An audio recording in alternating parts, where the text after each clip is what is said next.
What attracts you to this race, and what keeps you coming back? Oh, I think the festivities, the love for classic boats that have the true yachting spirit. And what did you take away from the start last year that's going to ensure that you're going to have some dry underwear? Well, number one, stay afloat in the rowboat. And we have made changes this year. We've done some tank testing, and I think we'll, with the secret ingredients that we have, that we will be much more successful this year as far as the rowing part. Well, we'll hold you to that.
Hello friends, it's your favorite narrator Peter, back for another year of the Elf Classic.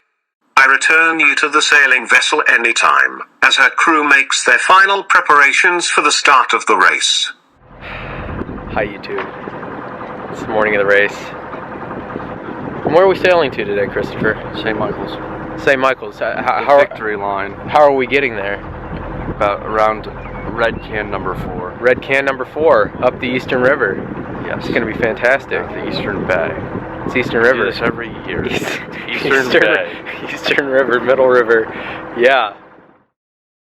Let's get everyone up to speed.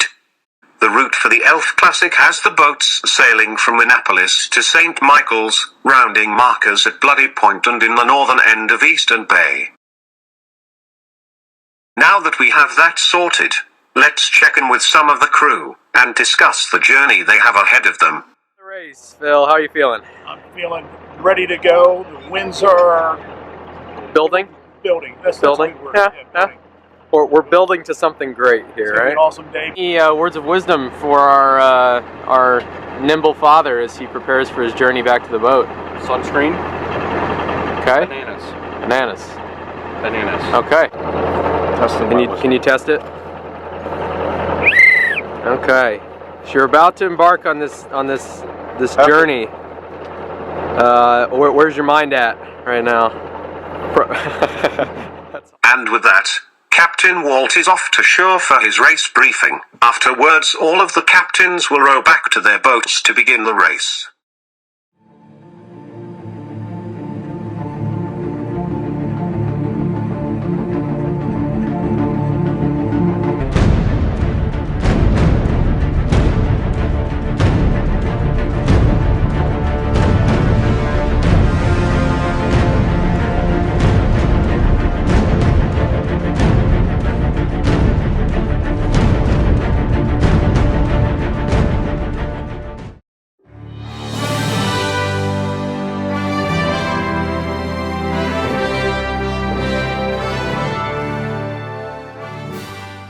The Elf Classic begins with lighter than usual winds, which keeps the boats tightly grouped as they jockey to be the first to exit Annapolis Harbor.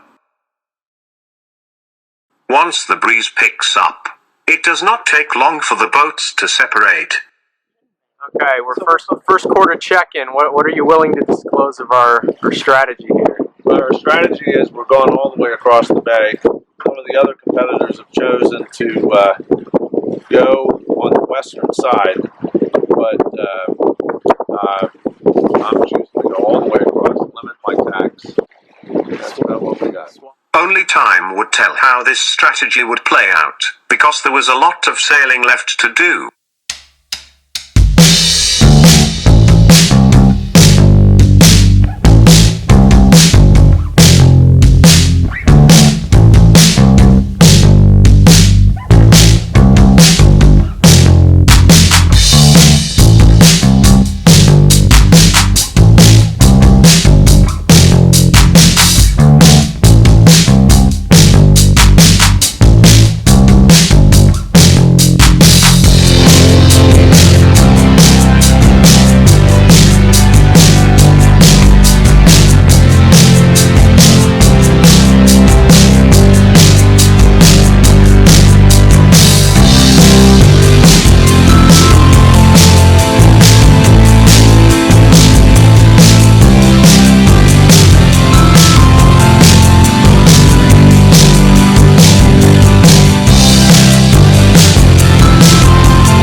At this point in the race where things take a bit of a sour turn for Anytime and her crew. They had just rounded the marker at Bloody Point and were preparing to raise their cruising chute, which would help them catch up with the main pack of boats.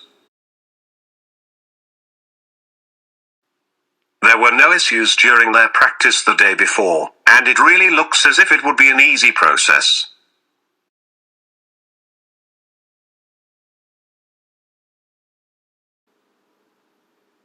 On race day, however, the bolt holding the chute to the halyard had come loose. And the portion of the chute in Greg and Chris's hands should be at the top of the mast right now. So, needless to say, that bit of bad luck ended the chances Anytime had of placing in the Elf Classic. Now the race was on to beat the thunderstorms approaching the area.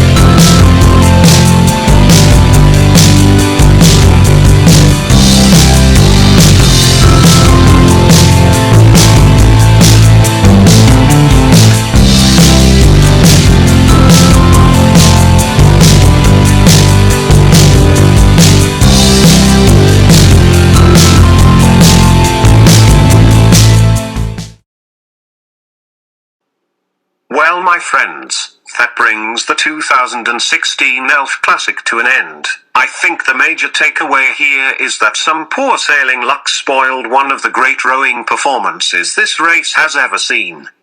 And that's the way it is. May 14th, 2016.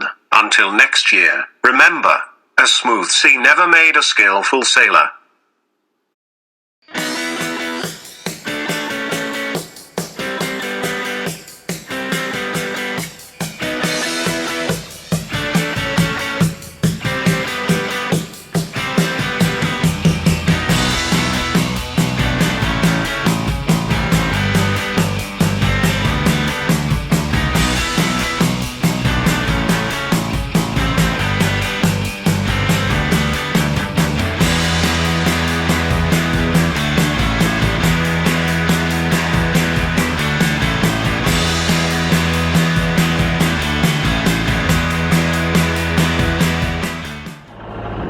Elf Classic 2016. What has been the critical point of this race so far for you, Jan? Well, the critical point is that we've not had any bananas yet. Oh. And that was... Bananas. Oh, bananas. That was our key item last year, so I think we really need to, beef up our banana intake and keep the peels rolling.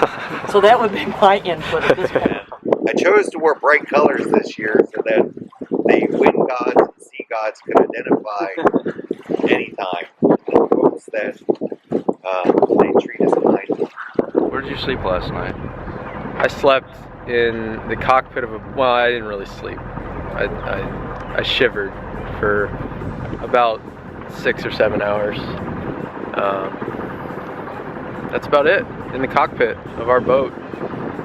Yeah, I slept well in the cockpit. It was,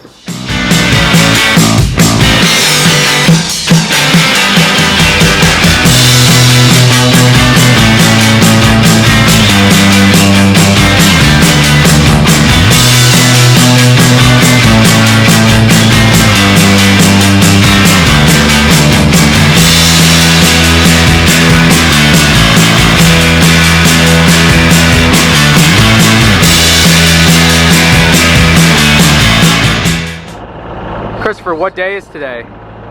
Today is Friday, the 13th. The 13th. Friday the 13th. Friday the 13th. Have you walked under any ladders? Nope. Or in front of any cats? Nope. I rode a dinghy. We rode a dinghy. Swamping it. No swamp dingus? No swamp dingus. So swamp dingus 2016 will have to wait. Until tomorrow. Okay.